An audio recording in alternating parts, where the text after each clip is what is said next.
Maryland's Masonic youth groups, Demolay for young men and Job's Daughters and Rainbow Girls for young women provide a solid foundation for our next generation. Because I was part of a Masonic youth group, I was empowered to be a strong female leader. As an attorney, I use the skills I've learned every day. By building character development, community service, and leadership skills, Masonic youth groups help the kids of today prepare for a better tomorrow. Discover more at MasonicYouthGroups.com. In this challenging world, there is a pathway to excellence where dedicated men from all walks of life can meet on the level. The destination is an ancient brotherhood, the Freemasons of Maryland. Behind our doors, men forge unbreakable bonds of fraternity and lifelong friendship. Are you a man of integrity? Do you want to be a part of something special? What are you waiting for? AskAMarylandMason.com. This is a call for an uprising. Welcome to today's show. I wanted to do a video, more of a follow-up video. Yesterday I discussed the Demolays, I discussed the Rainbow Girls yesterday and previously in other videos.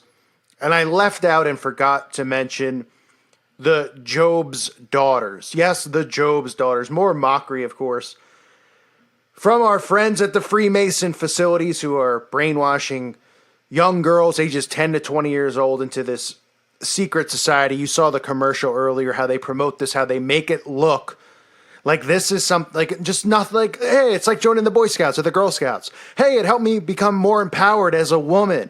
Hey, you know, this is all great and wonderful. They leave out a lot, clearly.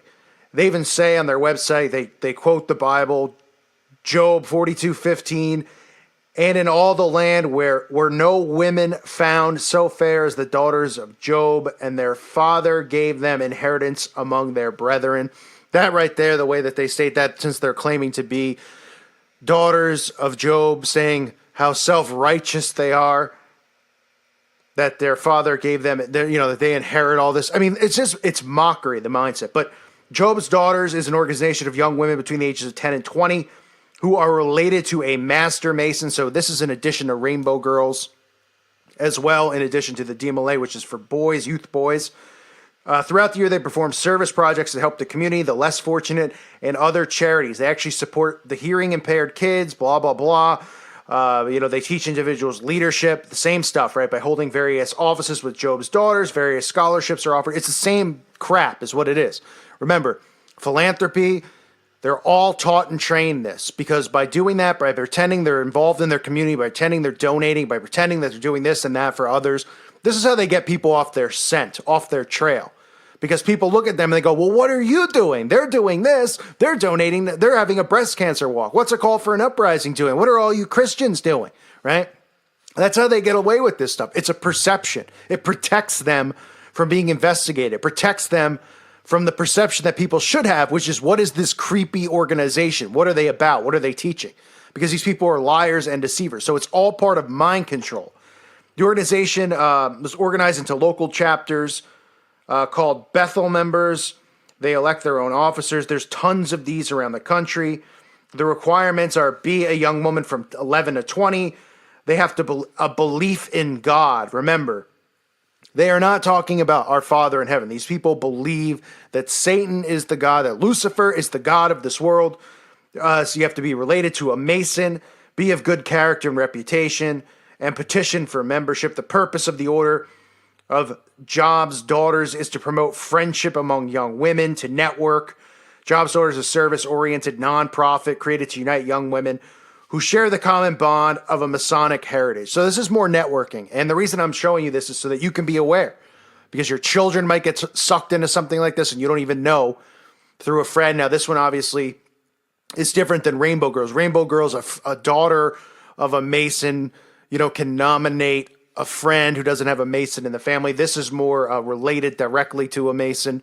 But still, people should be aware of this stuff, especially when the hard part of waking people up, right, is getting them to understand that this goes on, right? So you start talking about Freemason stuff. That's really the bottom of the pyramid. That's how people get in. Now, there's people born into bloodlines who are born into this. There are people who are born into covens, born into satanic cults. That happens as well, where from a young age they're abused, they're taught that God is bad, that Satan is good.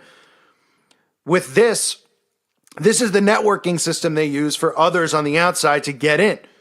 So children, whether their parents are Masons or not, can somehow get in through being connected via friendship to a parent who is a Mason. And then from there, it grows. And that's why I showed the video at the end of the recruiting of a Freemason and how these young kids turn into these losers walking around in, bibs, wearing, top hats like it's 1805, like they're Abraham Lincoln here. These guys are an embarrassment and a disgrace, but they manipulate these children and get them at a young age to believe in this. It's abusive. It should not be tolerated. It should not be allowed. And people need to be aware that these youth organizations exist, because some parents might hear it and think, hey, it's just like being a Boy Scout or a Girl Scout. A little bit different. Here they're actually petitioning and programming your children and trying to recruit them to become Masons or Eastern Star Witches once they hit the right age. And they've already indoctrinated them with the brotherhood and all this stuff. And, you take a loyal oath, which I'm about to show you in a clip that I found, which I've been looking for. I wanted to show everybody out there. I'm about to play it here. A third degree Mason, because once you elevate above third degree is when you start to learn more and more about who the secret society really worships. The first, second, and up to the third degree, you don't know much. But once you elevate from the third degree, you start to ascend inside of the staircase, so to speak, of this low-life, pathetic organization. And you could see this embarrassing ritual where they blindfold you. They have people shaking you, telling you have to die. You'll die. I'll kill you if you ever break tell the secrets. And that's preparing them to learn these secrets that they think are secrets, which aren't secrets anymore. Newsflash, the cat's out of the bag. But for them to, learn about Lucifer and Lucifer being the god of the world and how these people are, so to be above us and all this stuff, and we're supposed to be servants to them and all this crap. They take these oaths for a reason, that once they get to that level, they can never break it. They can never tell people. It's stayed secret for a long time. Now with the internet and stuff, a lot of it's backfired on them.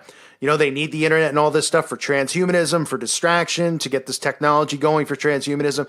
So this is the risk that they've taken with doing this. But they, obviously try to silence our free speech. But one of the pros is that a lot of these secrets are out now. And they can't hide stuff, and people are becoming awake, and they have to combat that the best they can with trigger words like fake news and conspiracy theory. So check out this ritual if you would like to just see how embarrassing and pathetic. I mean, it's embarrassing. It's embarrassing. Grown men are doing this in their 40s and 50s. They're coming home from work, and they're telling their wife they're going bowling, and they're going to these secret fraternal meetings where they're actually getting put in body bags. I mean, huh? Yeah, it sounds great, huh? And I'm heading out to hang out with my friends. They're going to threaten me that they'll murder me if I don't keep the secrets. And then they're going to place me inside of a body bag so I can have a traumatic experience and feel like I'm actually dying and then coming back to life. I mean, people are absolutely out of their mind. But this is the pathetic stuff that they do. And people look at it and they go, hey, let them do what they want. Well, what do you think that they're teaching here? What do you think that they're doing? And why are they recruiting children? Stay away from our kids. These people are monsters. They really are. I get Masons comment all the time. You don't know a thing about us. So shut up. I know a lot about you, a lot more than you probably know. And in addition to it, I know you're a bunch of losers. You know how I know? Because losers join fraternities. Losers join these secret societies. Losers join groups because they can't do anything on their own. They're afraid of people who are lone wolves who operate on their own, like myself. Because they need a bunch of friends to protect them and look out for them. Oh, we're a fraternal order. Get a life.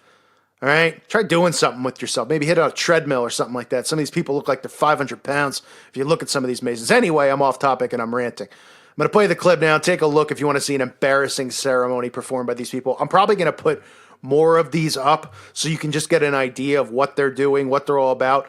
Why not, right? Why not get their secrets out if I can reach people so they can realize what these people are doing in your towns? Okay, because they're assembled in every town in America and around the world. This isn't just an America thing. It's in the UK, Australia, you name the country, it's there. So people need to become aware of it. And, we need to start. If you want to start with doing something, get these out of our towns. Let's start there. Run them out of town. What are they going to do? Gang stalk you and bully you? Who cares? These are a bunch of losers.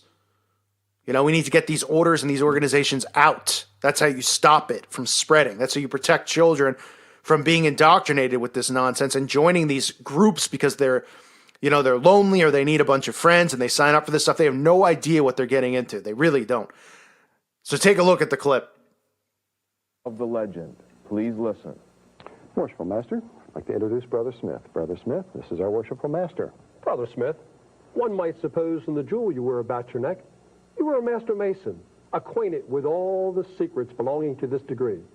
But it is my duty to inform you, such is not the case.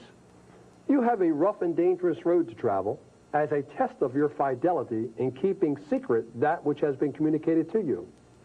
In your travels, you will be beset by ruffians. Perhaps murdered, an instance has been known. You will therefore suffer yourself again to be hoodwinked, and conducted to the altar where you may offer up your devotions either mentally or orally. And when you have finished, you will rise, you will signify the same by rising, remembering, he that endureth to the end, the same shall be saved.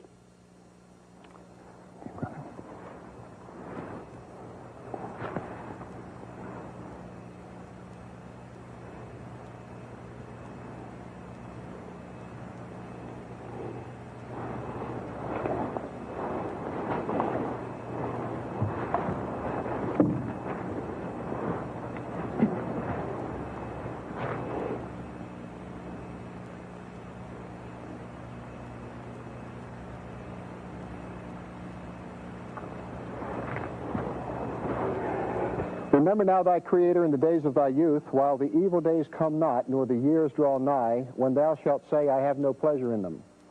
While the sun... Right now, in this portion of the ritual of the third degree of Freemasonry, the candidate has symbolically become Hiram Abiff.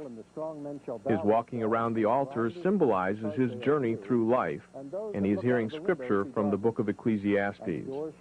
In a moment, the candidate will encounter ruffians on his journey who will threaten and eventually kill him, the meaning of which will be explained later by former worshipful master, Mr. Jack Harris. And the almond tree shall flourish, and the grasshopper shall be a burden, and desire shall fail, because man goeth to his long home, and the mourners go about the streets. Or ever the silver cord be loosed, or the golden bowl be broken, or the pitcher be broken at the fountain, or the wheel broken at the cistern. Then shall the dust return to the earth as it was, and the spirit shall return to God who gave it. Grand Master Hiram Abiff, I am glad to meet you thus alone. You have long promised us the secrets of a Master Mason. Behold, the temple is almost completed, and we have not yet received them. Give me the secrets of a Master Mason. This is an unusual manner of asking. Neither is it the time nor place. Wait until the temple is finished, and then, if worthy, you will receive the secrets. Give me the secrets of a Master Mason, or I will take your life. I cannot. Neither can they be given except in the presence of three: Solomon, king of Israel, Hiram, king of Tyre, and myself. Give me the secrets of a Master Mason, or I'll take your life upon this spot. My life, but not the secrets. Then die. Grand Master Hiram Abiff, give me the secrets of a Master Mason. I cannot. This neither is satisfactory. Give me the secrets of a Master Mason, or I'll take your life. I will not. Give me the secrets of a Master Mason, or I'll take your life on this spot. My life, but not the secrets. Then die.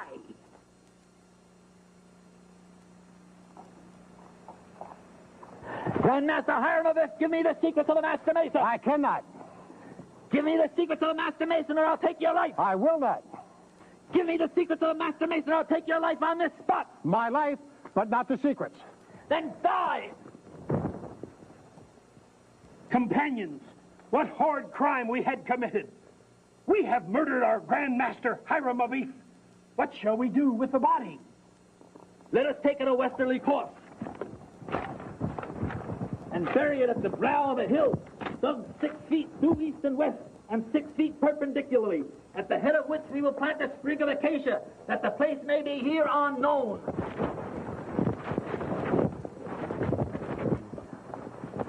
Let us make our escape.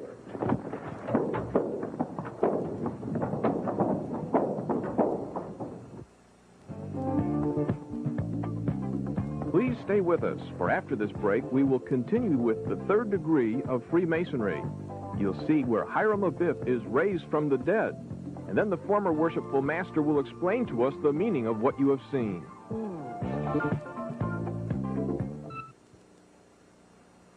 Lord, my God, is there no help for the widow's son? Brother Senior Grand Warden, take the body by the entered apprentice's grip and see if it can be raised.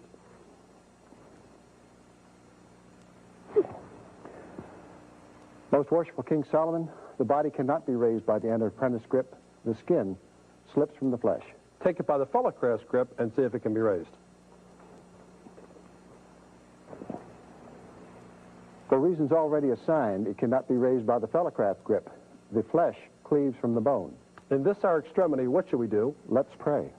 Okay, at this point, we will eliminate the prayer. At the end of the prayer, we will take the body by the strong grip of a Master Mason or the lion's paw and raise it upon the 5 points of fellowship.